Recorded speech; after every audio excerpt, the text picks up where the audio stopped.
Eric was trying to find work in Grand Rapids, and things weren't going real well. So we had a little father-son talk, and I said, Eric, I says, you know, I think maybe you need an adventure.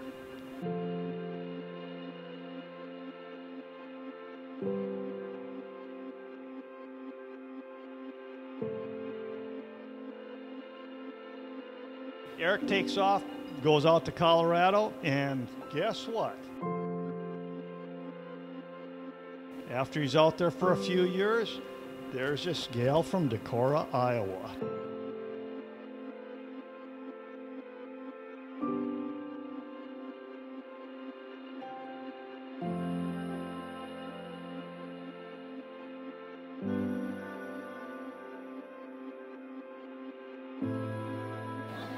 And they go out, and before you know it, she's kind of an item. And so as the adventure begins, and like I'm going to say for both of you, that the adventure is just beginning.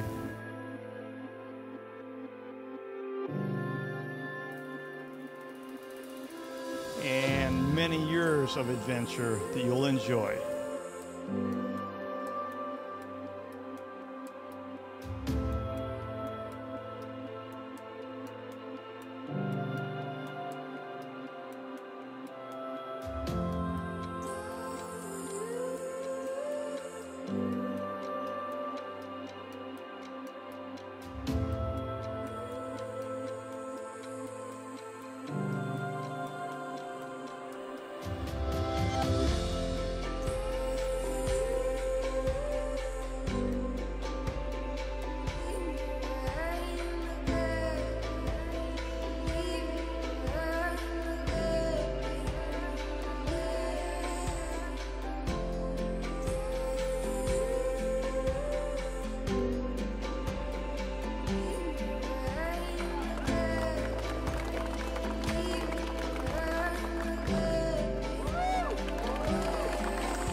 Like your grandfather said, Eric, it's many footsteps, many pavers that are set out in front of you that you will walk over this time. And, you know, the other thing is that the Lord had his idea about you going out there, and that's where it all came together. It was for the two of you to cross paths, and here we are tonight.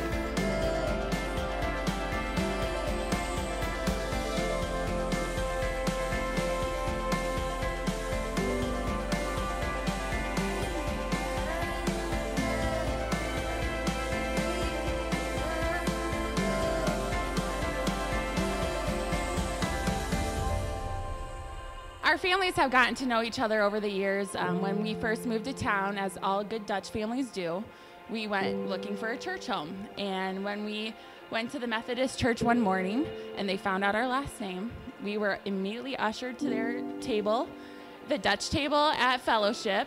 Come to find out, we were going to be great friends. Our friendship has definitely grown over the years.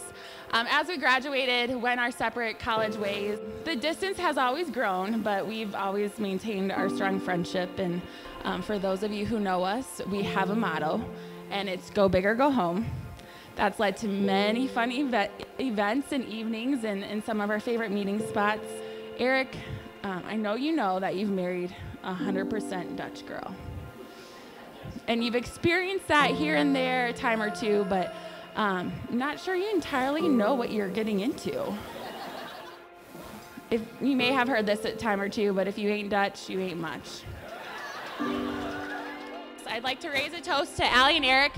They both know how to go big, and they're going home a married couple tonight, so cheers.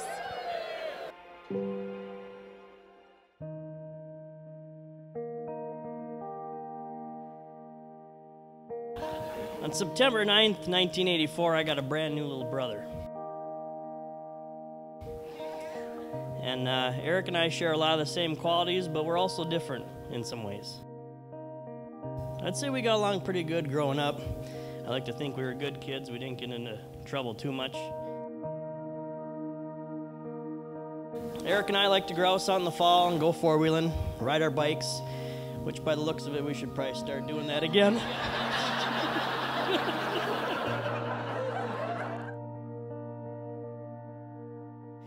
We had a cool clubhouse growing up that Dad built. There's some home movies of me carrying boards and pounding nails, Eric sitting on the grass wondering when lunch was. Eric typically wanted to take the easy way out or scam the system somehow. I would do things even if I didn't like it to avoid possibly getting in trouble. Eric, on the other hand, was more laid back. Things like getting in trouble didn't seem to bother him. Schoolwork wasn't a strong point for us. I'd struggle to get homework done while Eric would try to figure out a way to do less. As we got older, we learned a lot from each other. We ended up being a little bit more like each other. He watched how I fixed things, went to tech school for a similar field. Now we're both in jobs that share similar job duties. I think Allie's a great match for Eric. I think she can balance him out by looking at him and saying, "Really, Eric?"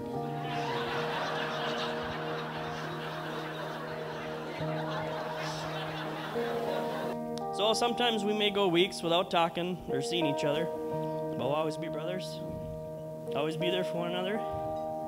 We might disagree on things, or you're living 4 hours away. Even if you crap your pants on a charter fishing trip.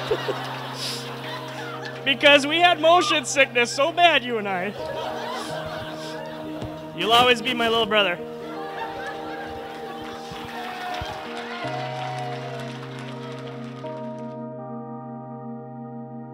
Allie and I would just really like to thank you guys for coming here.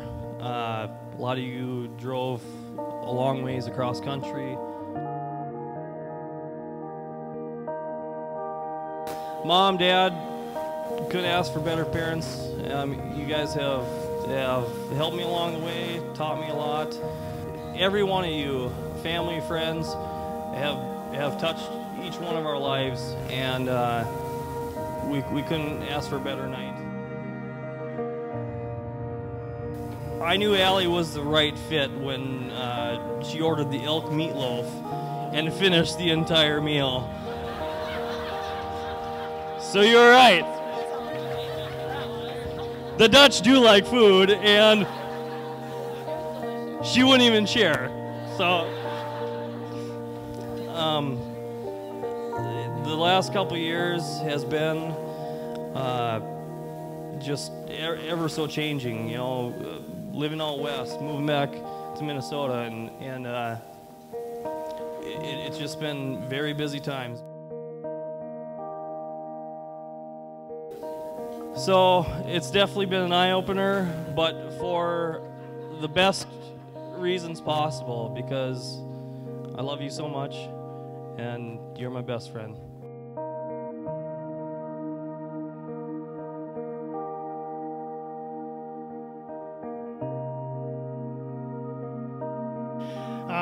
It's been a long time coming. I mean, those of you who know what went into the planning for this, you realize it's been pretty special for all of us. So this goes back several years. Allie was in first grade, and she and her sister and I were in the car heading home from a 4-H meeting, and Maria was talking about projects that she wanted to have when Allie chimed in with, "I have an idea. I have an opinion." And she kept on, and she kept on.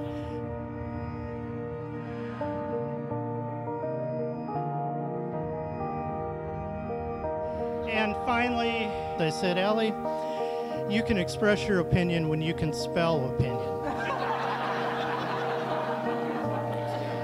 And she quieted down. I thought, well, this is a win.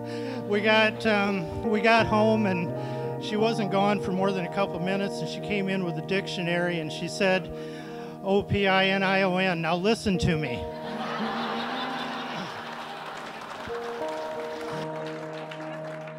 Well, you know, and we've been listening to her opinion ever since.